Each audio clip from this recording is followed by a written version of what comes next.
Ever wondered where your hard-earned money goes every month, or why your salary isn't what's shown on your contract? Let's break down the South African tax system, simply and clearly. Tax is money collected by the government to fund public services like hospitals, schools, and roads.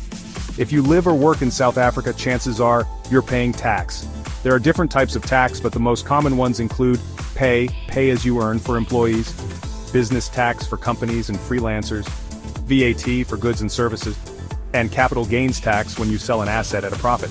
If you're an employee, your employer deducts pay from your salary before paying you.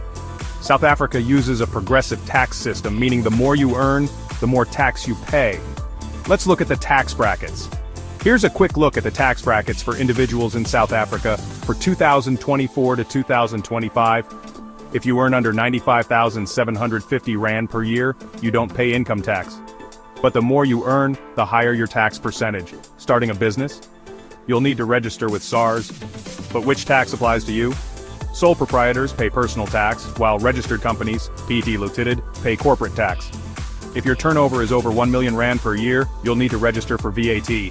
Want to avoid tax surprises? Subscribe to this channel and follow us on Instagram for quick tax tips. Comment below if you have any tax questions.